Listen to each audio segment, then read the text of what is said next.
We pulled into the driveway and nobody said a word. We got out of the car and mud was everywhere. It was all over the doors. It was up the window. It was caked so thick on the wheels that you could hardly see the tires. And an important question was hanging in the air. Who is going to clean the car? I looked at Jonah. He looked at me. They looked at each other. We couldn't decide who was going to clean the car. A few hours earlier, I had taken Mimi and Jonah on a 4-wheel drive tour in the Blue Mountains, and rain came the day before, and so the tracks were soft, really soft. There were muddy puddles everywhere. And what's a dad with a 4-wheel drive got to do?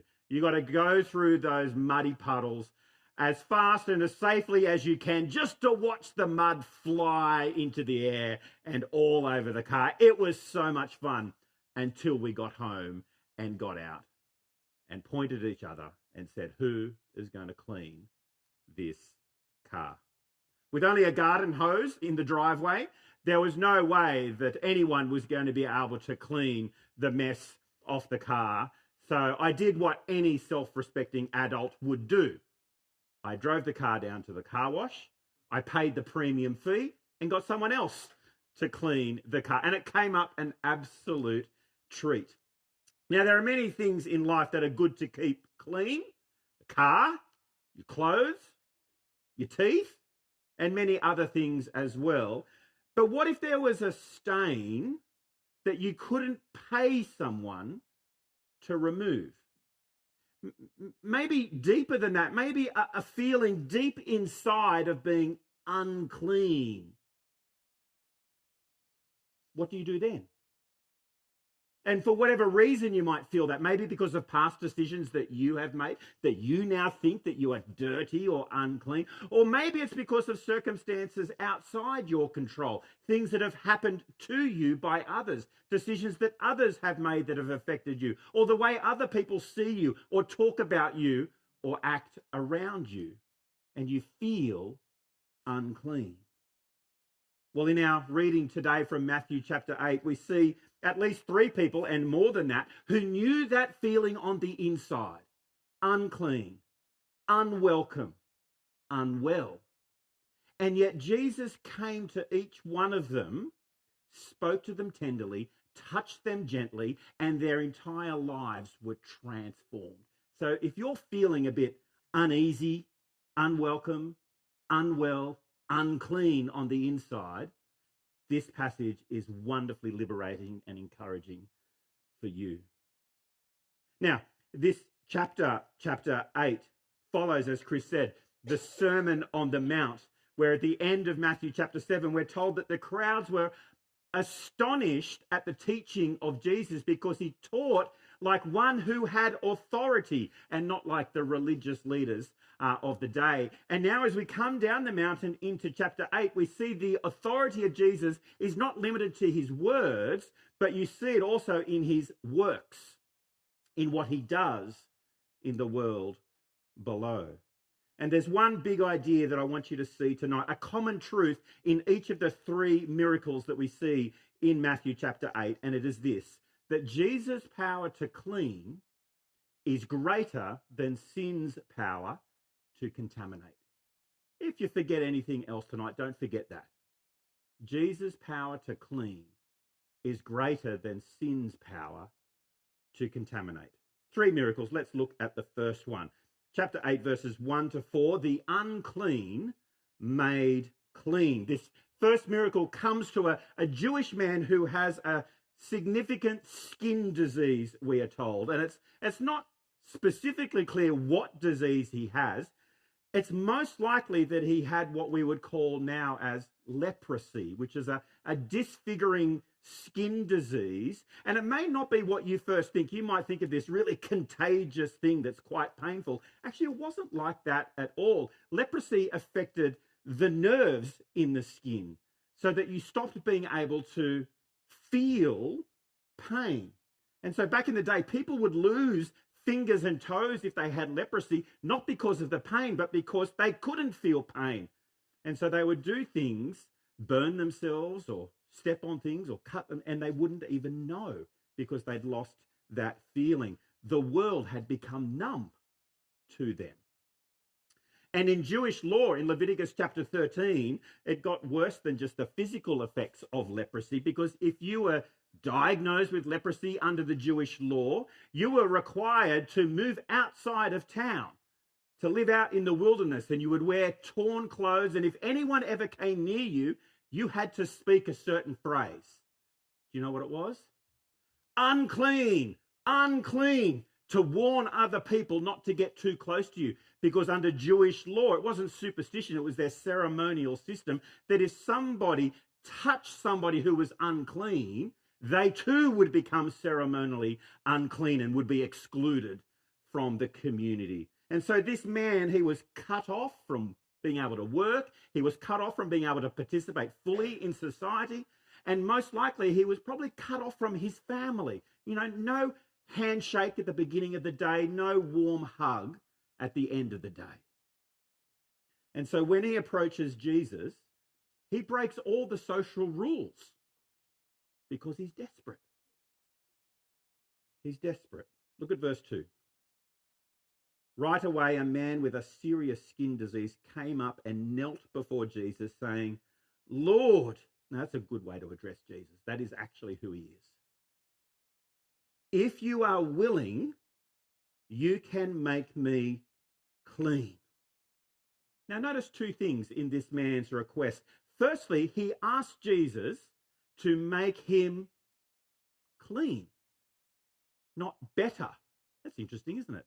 You think you've got a serious skin disease, Jesus, make me better. But he says, no, make me clean. Because I think that there are some wounds that go deeper than just the sores on the skin. And for this man, being unclean or being seen to be unclean by others and therefore excluded from family and friends and society at large, that wound went much deeper than whatever sores was on his skin.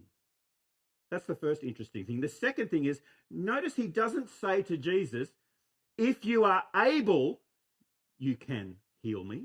He doesn't say if you are able. He says if you are willing. You see, it's not Jesus' kingship that he doubts. It's not Jesus' power or authority that he doubts. It's his kindness that he doubts. Because he's only ever known judgment from others. Is King Jesus going to be just like everybody else? The answer is no. Verse 3. Reaching out his hand, Jesus touched him, saying, I am willing. Be made clean. Immediately his disease was healed. Then Jesus told him, see that you don't tell anyone, but go show yourself to the priest and offer the gift that Moses prescribed as a testimony to them. You know, no magic wand, no abracadabra, just a simple touch. We'll talk more about that in a moment. And a word, be made clean. And he was. Why does Jesus send him to the priest? Why doesn't he just send him back to his home? I think two reasons. One, so that the authorities would see and acknowledge the power of Jesus and also his respect for the Jewish law, like we heard in the Sermon on the Mount. Jesus didn't come to abolish the law, but to fulfill it. That's the first reason. The second reason I think Jesus sends him to the priest is so that he would get the societal stamp of approval that he is now clean and that he is welcome back in, not just with his family, but back into the full life of the social community around him. Because before this day, this man was untouchable, dirty, unclean in the eyes of others. And yet Jesus held out his hand and touched him, and his life was turned upside down. The unclean was made clean. Now, in my house, and I'm sure your house as well, sickness only ever runs in one direction. So if a kid comes home from school coughing and sneezing with some kind of disease, it won't be too long before everybody else in the house becomes sick. That's the way it works. It doesn't work in reverse. So that if I'm sick and I walk into a room full of healthy people, I don't suddenly become well. It's not like wellness is contagious. It works the other way around, except for Jesus. He goes to the unclean and touches the unclean, and the unclean leaves. Holiness is actually more contagious than sin. Or as I said before, Jesus' power to clean is greater than sin's power to contaminate. That's the first miracle, the unclean made clean. The second is in verses 5 to 13. It's the unwelcome made welcome. And this second miracle comes to another man who was despised by the Jewish people living around him. Verse 5. When Jesus entered Capernaum, a centurion came to him, pleading with him, "Lord, my servant is lying at home paralyzed in terrible agony." This is a Roman centurion, a hardened gladiator, soldier, a powerful man. In fact, he will later say in this story that he is in charge of many soldiers that obey his orders and do what he says. Maybe 80 to 100 men he is in charge. He's a powerful man. And yet, despite his power and his position, the Jews that were living with him despised him. They looked down upon him. He was unclean. He was a dirty Gentile, a foreigner on our holy land. But Jesus is kind. And so we read verse 7. Jesus says, "I will come and heal him," he told him.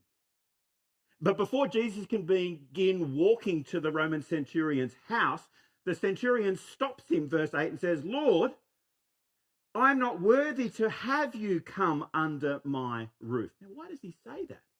Doesn't he want Jesus to come and heal his servant? Of course he does. But he also knows something about culture and about Jesus. He knows that he is a Gentile. He knows everybody thinks that he's a dirty, unclean Gentile. And he knows that Jesus is a Jewish rabbi, a holy man. And so he knows that if Jesus comes through the door into his house, he will become unclean. He wants to protect Jesus. What he doesn't yet know, what we already know, is that Jesus' power to clean is greater than sin's power to contaminate it. But he doesn't yet know that. But there is something else that he knows, because he also knows how power and authority work, and that there are some words that are stronger than others. And he trusts the power and the word and authority of Jesus so completely, he knows Jesus doesn't even need to come to the house to make a difference. So have a look. Verse 8, the centurion says to Jesus, "But only say the word, and my servant will be cured. For I too am a man under authority, having soldiers under my command. I say to this one, go, and he goes, and to another, come, and he comes, and to my slave, do this, and he does it." Hearing this, Jesus was amazed and said to those following him, "I assure you, I have not found anyone in Israel with so great a faith. I tell you that many will come from east and west and recline at the table with Abraham, Isaac, and Jacob in the kingdom of heaven, but the sons of the kingdom will be thrown into the outer darkness. In that place there will be weeping and gnashing of teeth." Then Jesus told the centurion, "Go, as you have believed, let it be done for you." And his servant was cured at that very moment. Jesus didn't even need to go to the house to heal the servant. He could just speak the word from far away, and that has how much authority and power his word has. And I love the "let it be done." Can you hear echoes of Genesis in that, let there be? Just as God created the entire universe from nothing with a simple word, "Let there be light," and it was so. Here is the word that brings life, standing on a street in Capernaum, speaking life again. Now, Some of you might be worrying about a family member or a friend who is unwell, sick, maybe dying. Maybe they're on the other side of the world or a different part of the country. You know, someone from Morning Church this morning just told me that his niece just took her own life and is in the other side of our country, and he can't get there and devastated by it. And maybe wants to be there for the family and can't get there. And maybe you know family or friends that are unwell the other side of the world or the other side of the country, and you're thinking, what can I do about that? I can't do. Can even my prayers go that far? The Roman centurion would say, yes. Because Jesus' power and authority is not location specific. His word has all power and authority. And this is amazing. But what I think is even more amazing in this little encounter with the centurion is that there's more than simply healing that is promised here. You know, Jesus talks about this man's faith incredibly, that he trusts that Jesus' word is powerful. But Jesus also comments about this centurion's future. Do you notice he all but promises this Roman centurion a seat at the table in the kingdom of heaven, potentially sitting next to Abraham, Isaac, and Jacob. A Gentile soldier sitting next to the Jewish patriarchs in the kingdom of heaven. That's an incredible, incredible vision indeed. On what basis can an unclean, dirty Gentile ever have assurance that he's going to be in heaven? Well, according to Jesus, on the same basis that Abraham is there. And the reason that Abraham was counted as righteous before God. Do you know what basis that was? Faith. Trusting in the promises and the power of God's word. And I think there's a not so subtle warning here to the Jewish crowd that are following Jesus and watching him and listening to him. They might be ethnically and racially descended from Abraham and think by virtue of their heritage that they are guaranteed a place in the kingdom of heaven. But Jesus says, if they do not have Abraham's faith, or also this Roman centurion's faith, they actually will be the ones outside, unwelcome, unclean, a reversal of their expectations. And I think that's a warning to us as well. The warning is being near faith is not the same thing as having faith. Oh, it's good to be near people of faith, but that's different to having faith. I was reminded of this recently when I went to the airport to drop off some Year 13 students on their mission trip to Fiji and then return again to pick them up. You know, all the people that are at the airport are at the airport. Of course, that's true. There are people at the check-in desk. There are people at the departure gates. There's families there with phones taking photos and looking at the people departing. Remember to ring me. Everyone at the airport is at the airport, but not everybody at the airport gets on the plane. Not everybody at the airport gets on the plane. And it doesn't matter how long you stand next to a plane, that will not get you in the air. You have to be in the plane to get into the air. And I wonder whether some of you have been in this airport, maybe even for many years, but have not actually got on the Jesus plane. Being near faith is not the same thing as having faith. Join me for the One Life course and we can start to fly together. Second miracle, the unwelcome made welcome. Jesus' power to clean is greater than sin's power to contaminate. The third miracle is the unwell made well. And this third miracle in verses 14 to 17 is different again. In the case of the leper comes to Jesus. Even in the case of the Roman centurion, he comes to Jesus. Peter's mother-in-law, who gets healed here, does not come to Jesus. She's lying sick with a fever in a back room of a house. Jesus comes to her. He initiates this healing. Have a look, verse 14. When Jesus went into Peter's house, he saw his mother-in-law lying in bed with a fever. So he touched her hand, and the fever left her. Then she got up and began to serve him. No word even in this miracle, just a gentle touch of the hand. And the fever leaves her. That's how powerful Jesus is.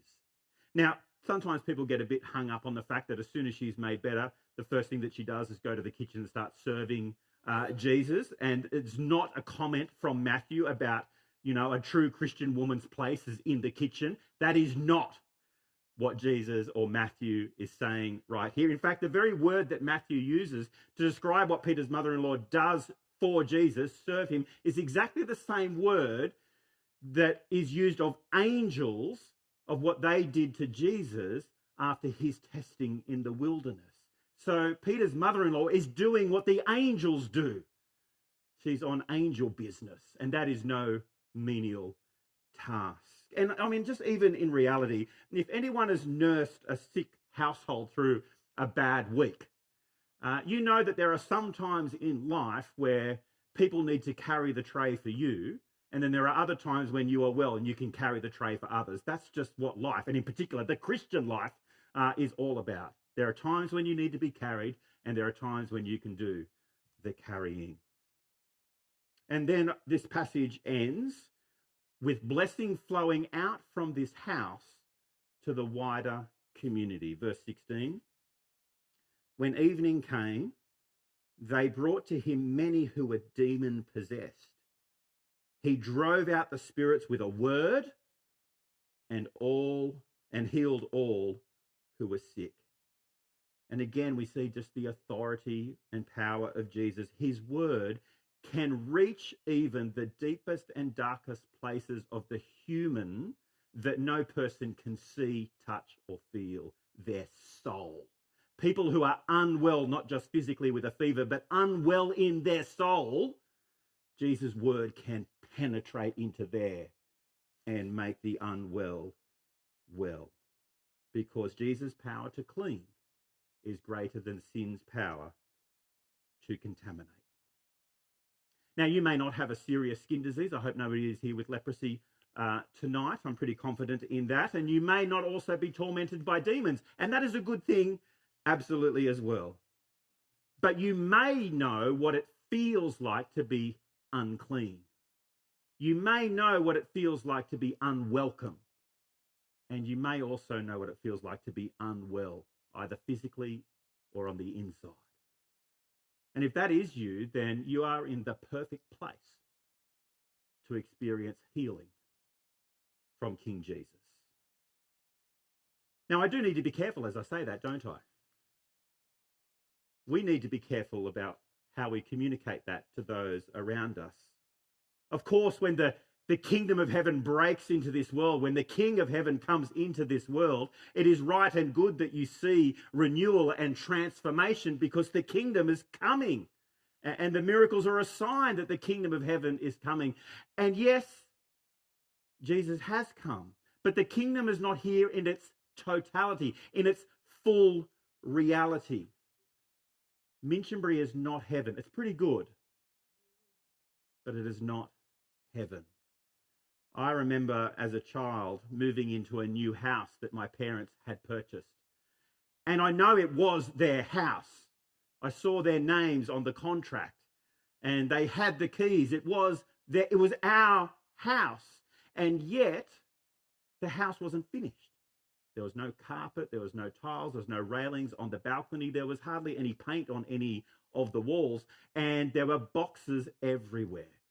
And if you've moved house at any point in the past, you know those boxes can stay there for a while, can't they? In the garage or even in other rooms.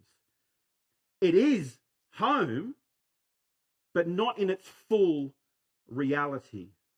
And the kingdom of God is like that.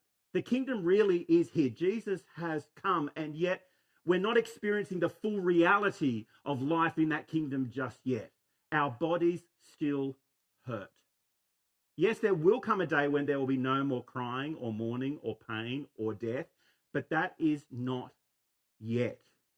And even the healings in Matthew chapter 8 and chapter 9 are temporary as well. Because every person who was healed in Matthew chapter 8 and Matthew chapter 9 all died. Right now, they're all dead. Every one of them. Which I think is meant to communicate to us this whole chapter is not really just about physical healing. It's about something more. And Matthew gives us a clue in verse 17, the last verse of our section tonight.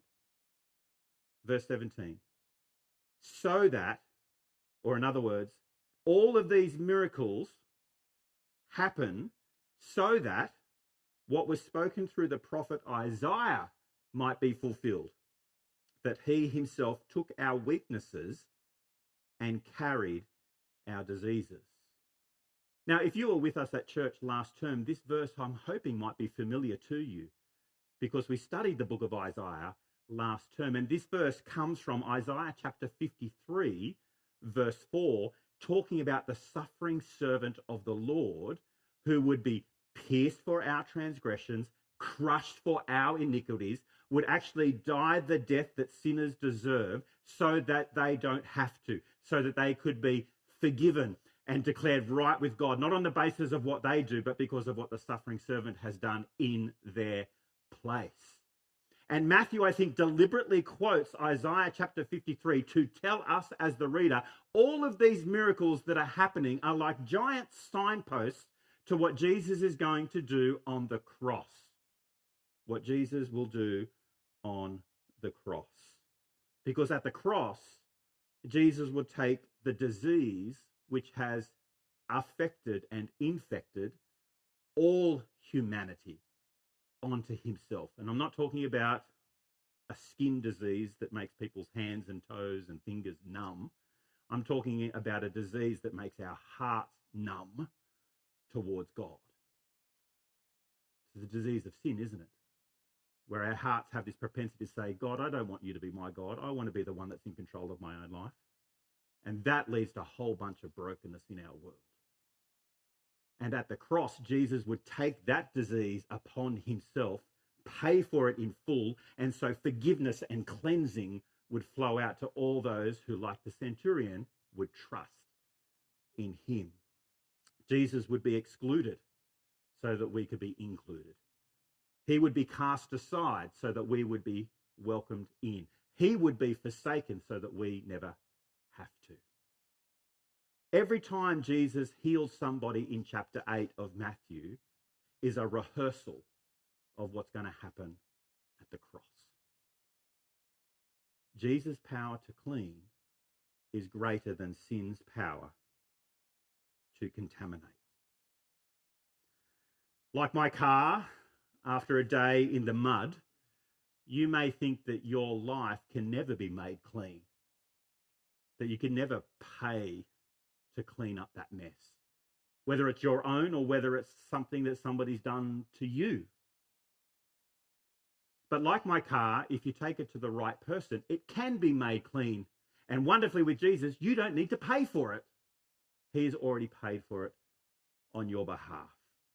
And so if you've yet to come to Jesus, like the leper or the Roman centurion, can I encourage you, be like them.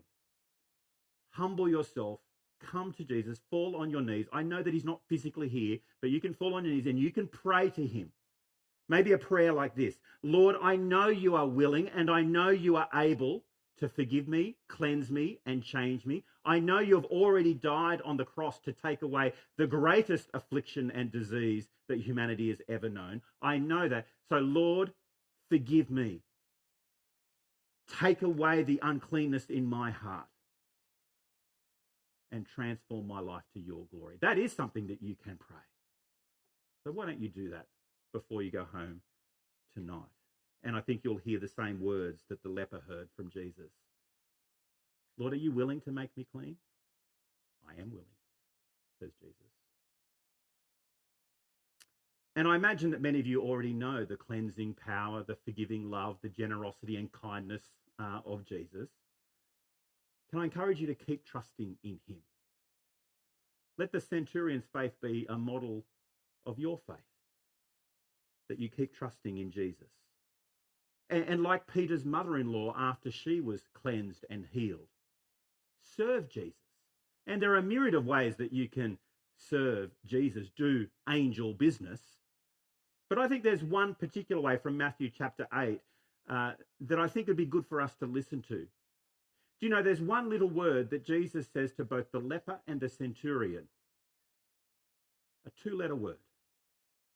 He says it twice. Go.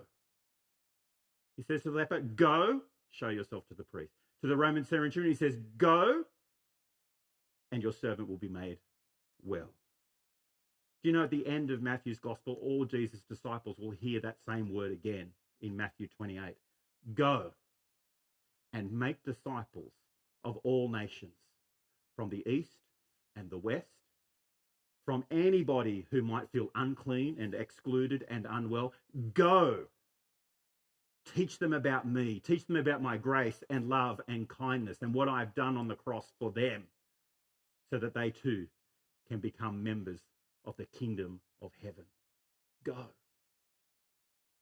So let me encourage you. That's one great way that you can serve Jesus this week. Go.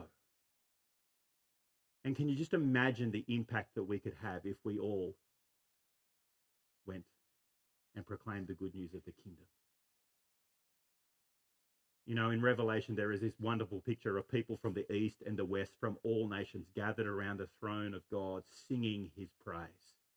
And I don't know whether they're going to sing this song in heaven or not. We're going to sing it in a moment. But maybe we're going to be singing lyrics like this. Who breaks the power of sin and darkness? Whose love is mighty and so much stronger? Who breaks the power of sin and darkness? Whose love is mighty and stronger? The King of glory, the King above all kings. Do you know him?